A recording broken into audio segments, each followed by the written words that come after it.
हम यहाँ किया है तो उसको डाउनलोड कर लो, download.ipynb। ठीक है, तो ये आप जब डाउनलोड करोगे तो इसकी आपकी एक टेक्स्ट फाइल नोटबुक की फाइल बन जाएगी। ठीक है, अब उसी को आपको जरा अगर ओपन करना है तो आप यहाँ पर ओपन नोटबुक में जाओ, ओपन नोटबुक में वहां जाके आप वही फाइल ओपन कर सकते हो। आई बात समझ में?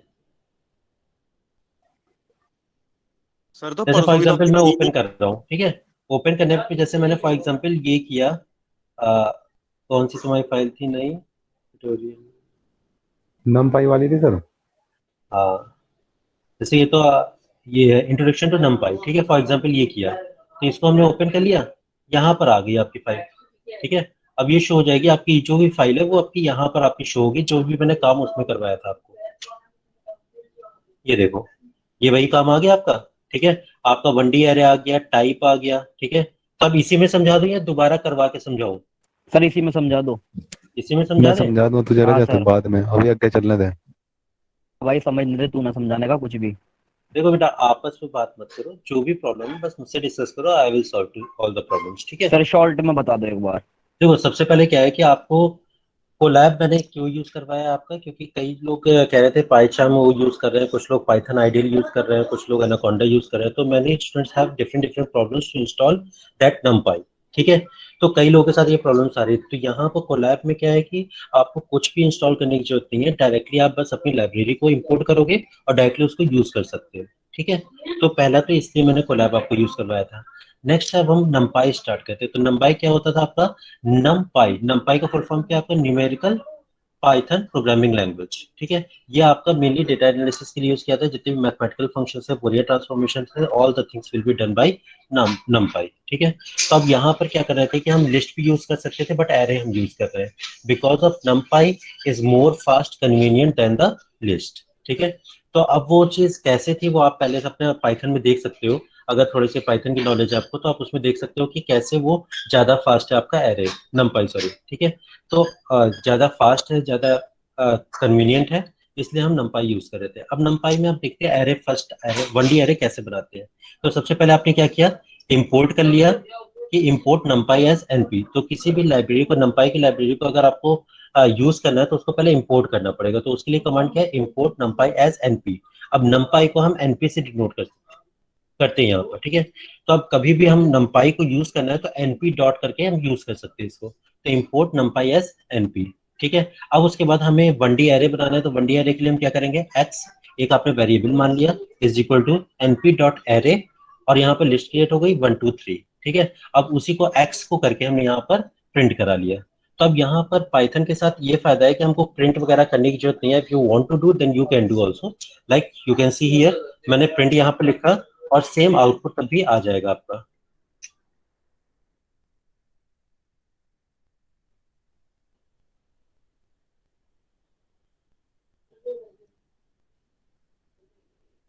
एक्चुअली आज मेरा नेट कुछ ज्यादा स्लो चल रहा है, this this that's why this output will be coming slow.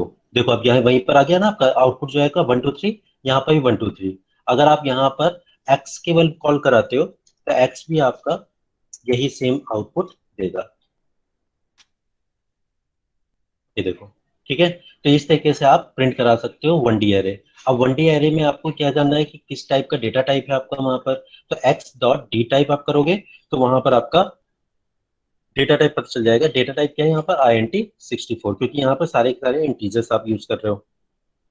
अब उसका टाइप आपको जानना है किस टाइप का एरे है, तो वहां पर आपने टाइप एक्स किया तो आपको मिल जाएगा numpy डॉट एनडी एरे। अब किस डायमेंशन का एरे है वो आपको जानना है, तो how to know dimension, x dot ndim लगा दोगे तो आपका डायमेंशन नंबर यूज पता चल जाएगा। ठीक है, अभी यहाँ पर कौन सा था एरे, 1 2 3। यहाँ पर देखो आपने दो लगाए हुए हैं लिस्ट के। ठीक है, तो इसलिए यहाँ पर दो दिख रहा है। अगर आप यहाँ पर एक ही सिंगल लगाते,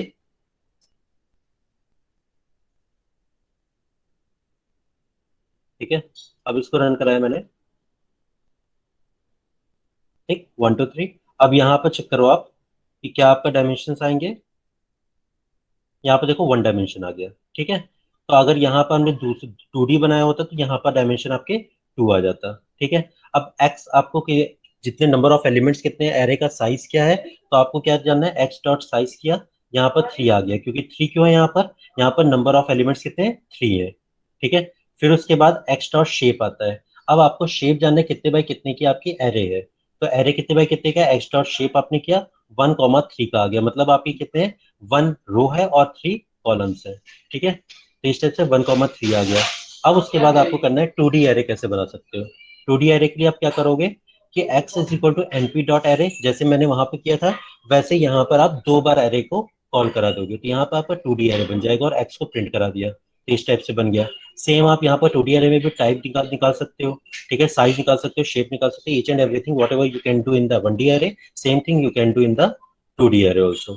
ठीक है, अब उसके बाद हम आते हैं कि आप डेटा टाइप कैसे चेंज कर सकते हो किसी भी एरे का। ठीक है, तो अब यहाँ पर हमने क्या किया कि कोई भी एरे फॉर एग्जांपल बनाना है आपको वंस का या जीरोस का। ठीक है, अब जैसे आपने यहाँ पे तो 1 2 3 4 इस तरह से लगाया था, अगर आपको पूरा का पूरा एरे चाहिए वंस का या जीरोस का, तो आप क्या करोगे, x is equal to NP dot ones bracket में 3.3 तो 3,3 आपने क्या किया, साइज दे दिया कि कितने बाय कितने का एरे बनाना है, और वहां पर सारे के सारे वंस होंगे। अगर आपको जीरोस बनाने हैं तो यहाँ पर आप जीरोस भी लगा सकते हो। ठीक है, और उसी का आपने डेटा टाइप चेंज कर दिया, तो D type is equal to float लगा दिया, तो यहाँ पर 1.1.1 पे फ्लोट वैल्यूज आ जाएंगी। तो इस तरीके से आप किसी भी मैट्रिक्स का डेटा टाइप भी चेंज कर सकते हो। क्लियर है किस सबको? Yes sir. ओके, सर ये वन डिफॉल्ट वैल्यू है क्या चीज? तो नहीं, array default one value default नहीं है, वन। डिफॉल्ट वैल्यू नहीं, यहाँ पर हमने np डॉट वंस लिखा है ना, तो यहाँ पर सारे के सारे वन आ जाएंगे। अगर आपने कोई भी उसमें जैसे मैट्रिक्स यहाँ पर आपने कोई कॉल कराई थी, ठीक है, यहाँ पर आपने इसका डेटा टाइप चेंज कर देते तो ये भी चेंज हो जाती सिंपल यहाँ पर। ठीक है, सर तो आप अगर हाँ, सारे मैट्रिक्स में अगर 6 चाहिए हो तो 6 लिख सकते हैं। नहीं नहीं नहीं, जीरोस एंड वंस वन। ही कर सकते हो बेटा बस। Okay sir. ठीक है, अगर आपको नहीं सभी सर मैट्रिक्स में वैल्यूज अगर जीरो चाहिए तो जीरो कर सकते हैं, वंस चाहिए तो वंस कर सकते हैं, और अदर्स हेलो। आप इस आप कॉल करा सकते हो। ठीक है, अब आपको 6 सभी में चाहिए तो यहाँ पर सभी की वैल्यू 6 कर दो, वो सारी 6 आ जाएंगी। ठीक है, और उसका डेटा टाइप आपको चेंज करना है, डेटा टाइप आप इंटीजर फ्लोट कुछ भी लगा सकते हो। ठीक, तो डेटा टाइप आप इस तरह से चेंज कर सकते हो। अब ये तो यहाँ पर फ्लोट डेटा टाइप है, तो आप चेक कर सकते हो कि फ्लोट हुआ भी है कि नहीं, तो एक्स डॉट डी टाइप कर दिया तो यहाँ पर फ्लोट आ गया। ठीक है, अब क्या है कि अगर आपको कोई रैंडम कोई भी आपको निकालनी है मैट्रिक्स बनानी है जो बड़ी है, अब आप प्रिंट नहीं करना चाहते, डायरेक्टली हम एक कोई भी रैंडम मैट्रिक्स बनाना चाहते हैं, तो क्या करोगे, एनपी डॉट रेंज लगा दोगे। ठीक है, एनपी डॉट ए रेंज, उससे क्या होगा कि 1,20 आपने लगा दी तो 1 से लेकर 20 तक की सारी वैल्यूज आपकी आ जाएंगी, तो ये आपका 1D एरे बन जाएगा। अब 1D एरे से ही आप मल्टीपल डायमेंशनल एरेज बना सकते हो। ठीक है, तो अब इस बात का ध्यान रखना, इसकी जो इंडेक्सिंग होती है, ठीक है, वो क्या होती है इंडेक्सिंग, यहाँ पर स्टार्ट बटन होता है, स्टार्ट होता है जीरो से स्टार्ट होता है। ठीक है, और ये जो वैल्यू होगी यहाँ पर जो भी वैल्यू रखोगे उसकी जो आएगा आउटपुट वो इंड -1 करके आएगा। ठीक है, तो स्टार्ट आपने जीरो से किया, और अगर जैसे 1 to 19 मैंने लिखा है तो 1 to 19 यहाँ लिख, सॉरी 1 to 20 यहाँ लिखा जाएगा, तो आपका 1 to 19 यहाँ प्रिंट होगा और इंडेक्सिंग जीरो से स्टार्ट होगी। ठीक है, तो इस बात का ध्यान रखना, तो यहाँ पर हमने जैसे 1 to 20 लिखा है यहाँ पर, तो ये जो प्रिंट करेगा 1 to 19 तक प्रिंट करेगा, और इंडेक्सिंग आपकी जीरो से स्टार्ट होगी। क्लियर? अब आपको क्या है कि लाइन स्पेस करना है, तो लाइन स्पेस का मतलब क्या है कि अगर कोई भी आपने एक सेक्टर फिक्स कर दिया, यहाँ से लेकर यहाँ तक की वैल्यूज में हमको कोई लाइन स्पेस बराबर कर रखना है, मतलब उसको सेक्टर्स में डिवाइड करना है और सेक्टर्स की जो साइज होगा वो बराबर हो, तो क्या करते हैं यहाँ पर हम लाइन स्पेस का यूज करते हैं। लाइन स्पेस में क्या होगा कि अगर आपने इनिशियल वैल्यू दे दी, एंड वैल्यू दे दी जैसे, और आपको कितने नंबर ऑफ सेक्टर्स में डिवाइड करना है वो डाल दिया, तो इस टाइप से आप लाइन स्पेस का यूज कर सकते हो। लाइन स्पेस क्लियर हो गया? Yes sir. ओके, अब नेक्स्ट आते हैं multi dimension array. Multi dimension array के लिए क्या है भैया, आपको ए रेंज का यूज करना है। ए रेंज के बाद आप रीशेप कर सकते हो कितने बाय कितने की आपको मैट्रिक्स बनानी है।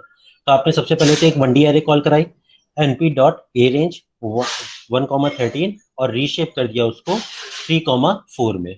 मतलब क्या है कि 1,13 वाली जितनी भी वैल्यूज होंगी 1 से लेकर 12 तक की वैल्यूज, वो आपकी 3,4 में आ जाएगा, शो हो जाएगा मैट्रिक्स में। तो देख लो आप 1 2 3 4 5 6 7 8 9 10 11 12, तो ये आपका मल्टी डायमेंशनल एरे आप इस तरह से कॉल करा सकते हो। अब किसी भी एरे को आपको वो सॉरी किसी भी आप मैट्रिक्स को ट्रांसपोज करना चाहते हो, ट्रांसपोज करने के लिए क्या है, simple x comma T, x dot T, यहाँ पर हमने जो भी एरे कॉल कराई थी, मैट्रिक्स कॉल कराई थी, वो आपके x के अंदर कॉल कराई थी। ठीक है, तो x डॉट टी कर दिया कैपिटल टी, तो वो आपका ट्रांसपोज हो गया। अब देख लो आपको क्या है कि रोज कॉलम्स में चेंज हो गए, 1 2 3 4 नंबर रो 1 है, यहाँ पर 1 2 3 4 रो सॉरी कॉलम 1 हो गई, तो रोज टू कॉलम आपका ट्रांसपोज हो गया। ठीक है, अब नेक्स्ट आता है आपका फ्लैटन या रेवल। ये किस लिए यूज किया जाता है? ये आपकी जितनी भी आपने कोई भी फॉर्मेट उसमें बना रखा हो एरे को, वो बिल्कुल नॉर्मलाइज करने के लिए फर्स्ट आउटपुट फर्स्ट इनपुट में ले आता है, रेवल या फ्लैटन। ठीक है, अब आते हैं हम कोई भी मैट्रिक्स में अगर आपको कोई फंक्शंस यूज करने, जैसे एडिशन हो गया, मल्टीप्लिकेशन हो गया, डिवीजन हो गया या सब्ट्रैक्शन हो गया, these type of functions are coming on the array. ठीक है, तो अब वो कैसे करना है? तो अब आपको अब कोई भी ऑपरेशन यूज करना है, उसके ऑपरेशन के लिए आपको एटलीस्ट 2 मैट्रिक्स चाहिए होंगी। तो सबसे पहले हमने क्या किया, एक x1 मैट्रिक्स ले ली, जिसके लिए np dot A range 1,10 reshape कर दिया 3/3 के लिए, और x2 के लिए भी 3/3 के लिए कर लिया। अब इस बात का ध्यान रखिएगा, अगर आप R&D करना चाहते हो कर सकते हो कि आप 3/3 का तो x1 ले लिया और यहाँ पर 3/4 ले लो या 4/3 ले लो, तो you can not do this type of things, because अगर आपको कोई भी ऑपरेशन करना है 2 मैट्रिक्स में, तो आपकी दोनों का साइज सेम होना चाहिए। ठीक है, तो हम दोनों का साइज सेम रखते हैं, x1 प्लस x2 किया, डायरेक्ट आपका इस तरह से भी हो सकता है। ठीक है, और या तो अब देख लो यहाँ पे, जैसे अब यहाँ तो आपका x1 x2 वहाँ ऊपर था, तो आपको शो करना है कि x1 और x2 है क्या क्या, तो आपने x1 शो कर दिया, ये है, x2 आपका ये है, तो आपने एडिशन कर लिया, ये आपका आ गया एडिशन। अब एडिशन देख लो आपका क्या है कि 0,0 वाली जो वैल्यूज है 1 + 1 2 हो गई, 2 + 2 4 हो गया, 3 + 3 6 हो गया। इस तरह से आप एडिशन कर सकते हो, इस तरीके का आप मल्टीप्लिकेशन कर सकते हो। ये मल्टीप्लिकेशन ध्यान रखना, मैट्रिक्स मल्टीप्लिकेशन ये नहीं है। ठीक है, ये वाला जो मल्टीप्लिकेशन है वो मैट्रिक्स मल्टीप्लिकेशन नहीं है, ये नॉर्मल आपका क्या कर दिया है, क्रॉस प्रोडक्ट कर दिया गया है कि आपके जो x1 वो 0,0 की वैल्यू, 0,0 की वैल्यू, इन दोनों का आपको मल्टीप्लाई कर दिया गया, दैट्स इट। ये मैट्रिक्स मल्टीप्लिकेशन नहीं है। ठीक है, फिर उसके बाद आपका क्या है, नेक्स्ट आता है आपका सब्ट्रैक्शन। सब्ट्रैक्शन में क्या है, x - x2, डायरेक्टली आपने x - x2 किया, 1 - 1 0, 2 - 2 0, तो आपका इस टाइप से सब्ट्रैक्शन हो सकता है। अब आपका क्या है कि अब ये जो आपका एडिशन, सब्ट्रैक्शन या मल्टीप्लिकेशन था, आप दूसरी तरीके से भी लिख सकते हो। कैसे लिख सकते हो? ये np dot multiply by x1 x2, same output आएगा। जैसे आप यहाँ पर x1 मल्टीप्लाई बाई x2 लिखते थे,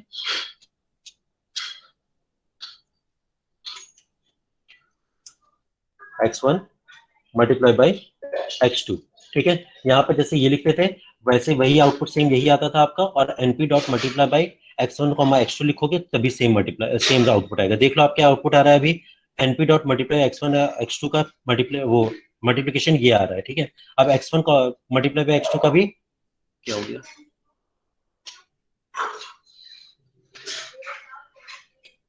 क्या प्रॉब्लम हो गया, np dot x1 is not defined, okay रुक जाओ।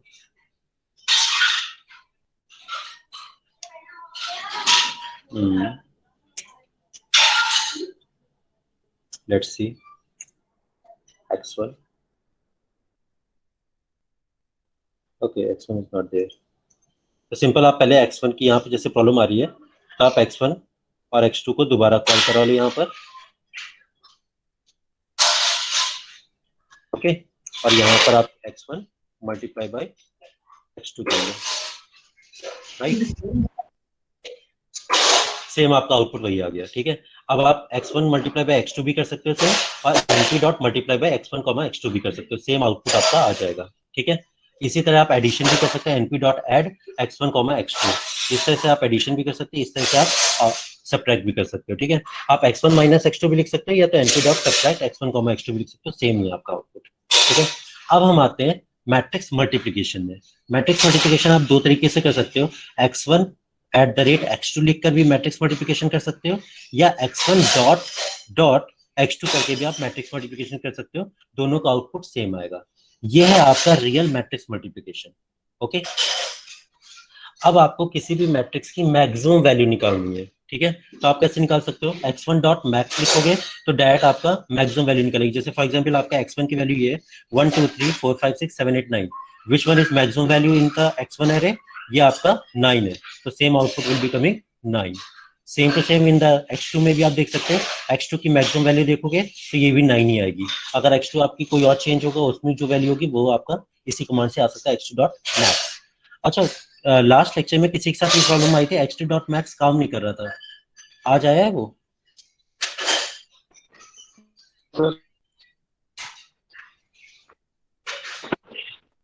आवाज नहीं आ रही मुझे।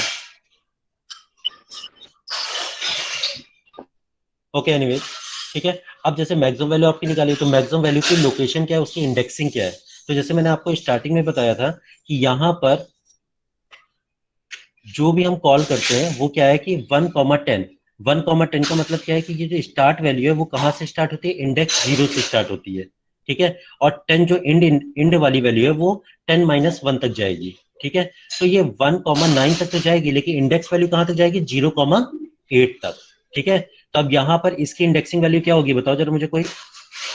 ये मैक्सिमम वैल्यू है यहाँ पर, तो 9 की मैक्सिमम वैल्यू की इंडेक्सिंग नंबर क्या होगा, कोई आंसर बताएगा। 8 होगा, बिल्कुल सही। अब यहाँ पर देख लो x2 ARG मैक्स, इसको यूज करोगे इंडेक्स नंबर निकालने के लिए, तो यहाँ पर आपका मैक्सिमम वैल्यू का इंडेक्स नंबर आ जाएगा 8, ठीक है। सेम टू सेम अब आपको क्या करना है कि रो वाइज आपको चेक करना है कि कौन कौन सी मैक्सिमम वैल्यूज हैं, ठीक है।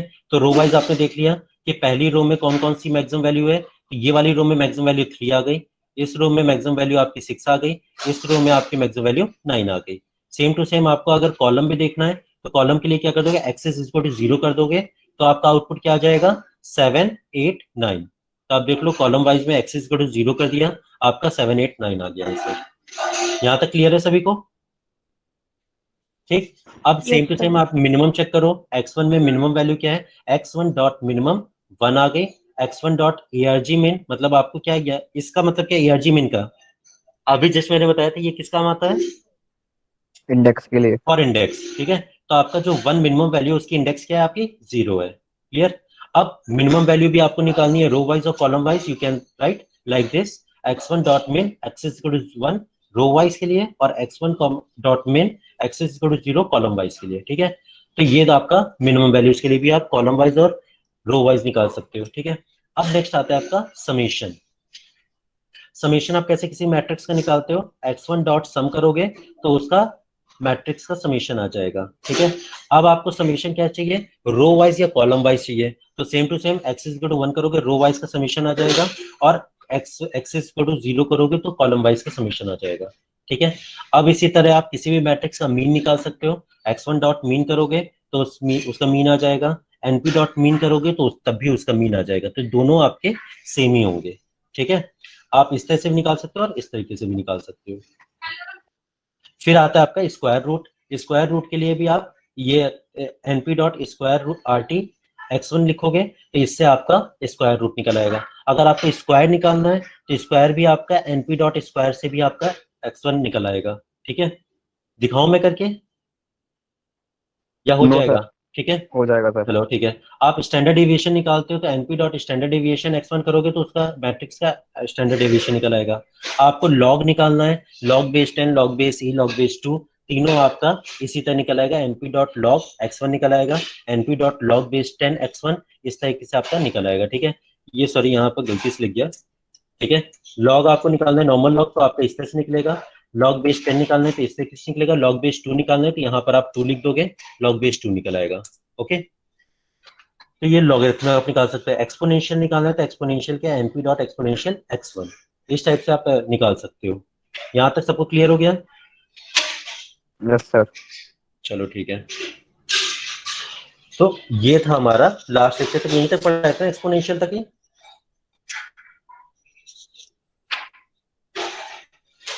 कुछ और तो बताया था लास्ट टाइम, सर बस यहीं तक बताओ। यहीं तक था। तो यहाँ तक कोई प्रॉब्लम तो नहीं है किसी को। No sir. चलो ठीक है। तो अब हम आते हैं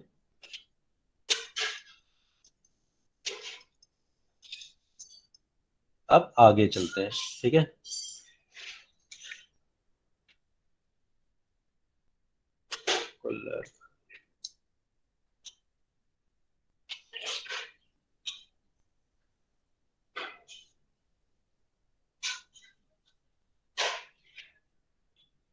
ओके, तो लास्ट लेक्चर का अभी तक सबको क्लियर हो चुका है। अब हम नेक्स्ट चलेंगे मैट्रिक्स में स्लाइसिंग करना, ठीक है।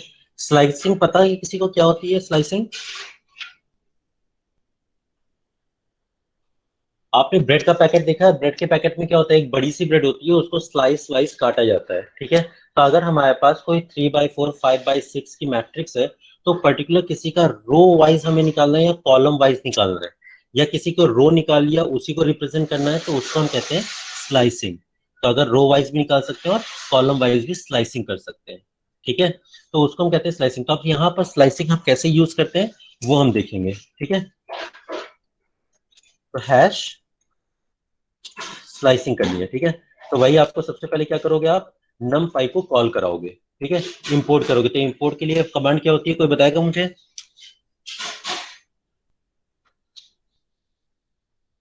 Import numpy as np. Import numpy as np। Very good. हम इसको रन करा लेते हैं जिससे हमारा numpy इंपोर्ट हो जाए, ठीक है। अब हमें क्या करना है, एरे की स्लाइसिंग करनी है। तो आप जरा मुझे कोई भी बताओ कि अगर मुझे 10/10 की एक मैट्रिक्स बनानी है, ठीक है, तो कितने नंबर ऑफ इनपुट्स हमें चाहिए होंगे?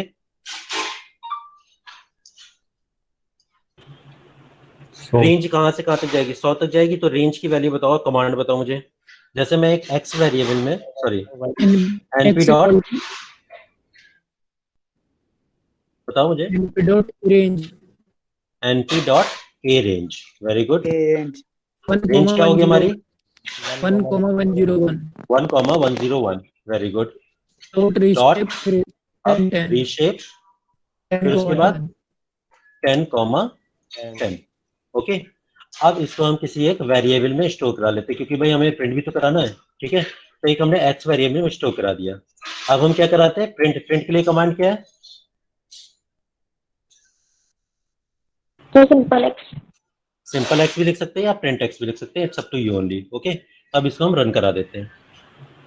तब हमारे पास एक एरे आ गई, ठीक है, 1 to 100 तक का एक 10/10 की मैट्रिक्स हमारी बन गई, ठीक है। अब हमें क्या करना है कि चेक कर लेते हैं कि हमारा बिल्कुल सही आ रहा है कि नहीं। अगर हम किसी भी वैल्यूज को प्रिंट कराना चाहते हैं यहाँ पर, तो हम किसी भी वैल्यू को कैसे प्रिंट कराएंगे यहाँ पर? जैसे इसकी इंडेक्सिंग क्या है, इस 1 की इंडेक्सिंग क्या है, पर मुझे कोई बताएगा?